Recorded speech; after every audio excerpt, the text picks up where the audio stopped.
January 22, 1979. A red Volkswagen sits on Beirut's Verdun Street, unremarkable except for one detail. It hasn't moved in 3 days. Beneath the driver's seat, 15 kilograms of plastic explosive weight. 2 blocks away, a British woman who calls herself Penelope feeds stray cats while watching through binoculars. She's been waiting 7 months for this moment. When Ali Hassan Salameh, architect of the Munich Massacre, drives past in his armored Mercedes, she will press a button in her pocket. He will never complete the journey. This is how a 23-year-old amateur accomplished what Mossad's best couldn't. Erica Chambers was studying law in London when Israeli intelligence found her. Nothing in her background suggested spy material. Middle-class upbringing, conventional ambitions, unremarkable education. But she had something valuable, a family history that created motivation and British nationality that provided cover. The recruitment happened gradually, the way all successful recruitments do. Conversations about Middle Eastern politics evolved into discussions of Munich, of athletes slaughtered while the world watched, of killers walking free in Arab capitals. The seed was planted by professionals who understood psychological manipulation better than Erica understood her own motivations. When the offer came over quiet dinner in a restaurant far from London's center, she said yes before fully understanding what yes meant. Training began immediately, not in dramatic facilities with firearms instruction, but in safe houses where professionals taught her to build an identity from scratch. The technical term is legend creation. The reality is method acting taken to pathological extremes. She learned to speak with hesitations, suggesting English wasn't her first language, even though it was. How to dress like a bohemian artist.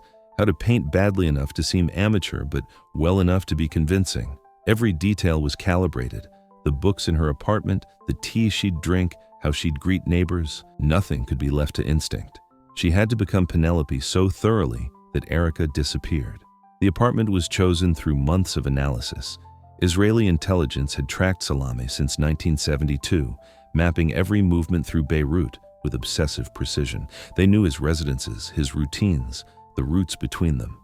The 8th-floor apartment on Verdun Street offered optimal sight lines, multiple exits, and a landlord who accepted cash from foreigners without curiosity. The balcony faced west, meaning afternoon sunlight would backlight anyone watching inside, making them harder to identify from street level. Every angle calculated before Erica arrived. Building Penelope's cover required more than paperwork. The aid organization she supposedly worked for existed only on paper, but the paper had to be perfect. Business cards, phone numbers connecting to answering services, references leading to people who'd confirm her employment. The organization's stated mission was helping Palestinian children, explaining her presence in Beirut. In reality, no children received assistance. The structure existed solely to justify why a British woman was living with a clear view of Salameh's daily route. The daily routine Erica established was operational necessity disguised as personal habit. She shopped at local markets each morning, speaking broken Arabic with vendors. She attended cultural events occasionally. Never too isolated to seem suspicious, never too social to risk attachments. The cats were operationally brilliant. Every afternoon, she fed strays on her balcony. To neighbors, she was simply an eccentric animal lover. The cats explained why she spent hours outside, visible and observing. Over months, the routine became so normal, no one noticed her anymore. Perfect invisibility through absolute predictability. Living as Penelope created psychological complications no training prepared her for. The longer someone maintains false identity, the more it feels real. Erica spent months painting Beirut scenes, feeding cats, speaking broken Arabic. These activities started as performance, but became habits. The paintings reflected genuine effort. The cats became companions she cared about. Method acting has a dark side. Pretend long enough, and the pretense replaces reality. Erica could feel Penelope becoming more real than her actual self. Ali Hassan Salameh was born into Palestinian royalty. His father, Hassan Salameh, had been a legendary commander killed fighting Jewish forces in 1948 when Ali was a child.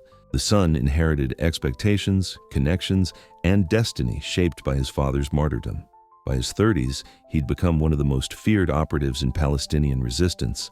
The Munich Olympics massacre in 1972 was his masterpiece and his curse. 11 Israeli athletes and coaches kidnapped and killed during a globally broadcast event.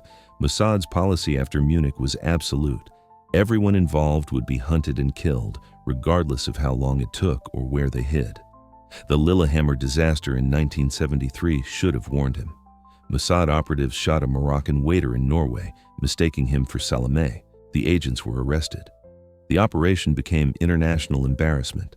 But the failure taught Israeli intelligence valuable lessons. Identity verification had to be absolute. Operations planned with meticulous patience.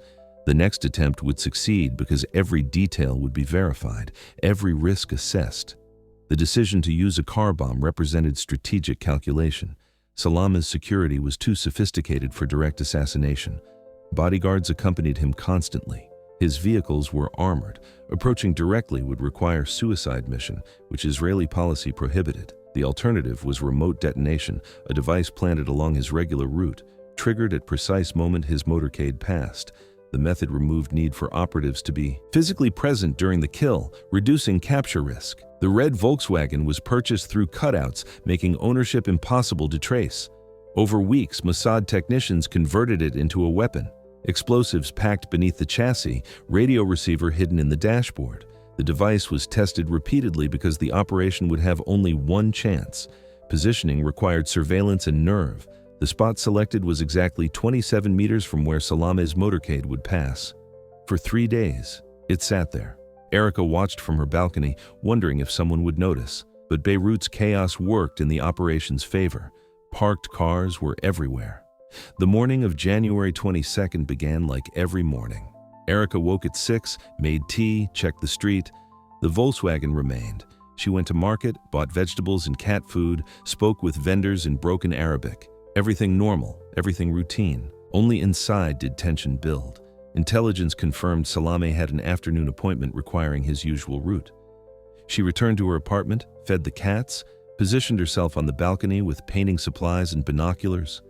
To anyone watching, she was simply Penelope doing what Penelope did every afternoon. The detonator sat in her pocket, small transmitter no larger than garage door opener, one button, one press, one signal. But the psychological weight was immense. Pressing that button meant killing multiple people, Salameh, bodyguards, possibly civilians. The abstract mission accepted in London was about to become concrete violence executed by her hand. Training prepared her technically. Nothing prepared her emotionally for becoming executioner. At 3:47 p.m., the motorcade appeared. 3 vehicles in formation, lead car with security, Salameh's armored Mercedes, follow car behind. They approached at normal speed, unaware. Erica's hand moved to her pocket. She could see Salameh through the windows, talking to someone beside him. For a moment, the mission became personal. Not abstract target anymore, but human being seconds from death. She hesitated. Then she remembered Munich, remembered the training. She pressed the button. The explosion was massive. 15 kilograms of plastique detonating in confined space creates overpressure that tears metal like paper. The red Volkswagen ceased to exist, transformed into shrapnel traveling at supersonic velocities. Salameh's Mercedes was lifted off the ground and thrown sideways, armor failing against forces it wasn't designed to withstand, bodies visible through smoke. Fire erupted, secondary explosions as ammunition ignited. The noise echoed between buildings, shattering windows blocks away. The street became chaos. Erica watched from her balcony, frozen. She had triggered the explosion. She had killed those people. Training prepared her to act, but not to feel what action felt like. She forced herself to move, walked inside calmly, fighting urge to run. She gathered pre-packed essentials, documents, cash. She left items suggesting she intended to return. The cats had food for days. The thought was absurd given what she'd just done, but somehow it mattered. She descended the stairs casually, blending into crowds moving toward the chaos. Within 2 hours, she was at a safe house. Within 2 days, she was out of Lebanon. Penelope vanished as completely as Salama died. The explosion killed 8 people immediately. Ali Hassan Salameh died in the blast. 4 bodyguards died. 3 civilians, including a British insurance agent and German nun, were killed by shrapnel. Dozens more injured. Lebanese authorities examined the scene with fury and frustration. They understood it was assassination, not random violence. But proving who was responsible was impossible. The Volkswagen's ownership trail disappeared into false identities. No witnesses saw who pressed the trigger. Mossad's operational discipline created perfect deniability. Israel never officially claimed responsibility. Intelligence officials speaking anonymously called the operation a success. Salama was dead, Munich avenged. But the silence served strategic purposes. Officially denying involvement avoided international condemnation while maintaining deniability. The ambiguity was itself a weapon, creating uncertainty that made Israel's enemies constantly wonder who might be targeted next. For Erica, returning to England meant returning to a life that no longer fit. She could not discuss what she'd done, could not process trauma through therapy, could not reconnect with friends who knew nothing of Penelope or Verdun Street. The isolation was complete. She had participated in an operation that killed 8 people, and that knowledge could never be shared.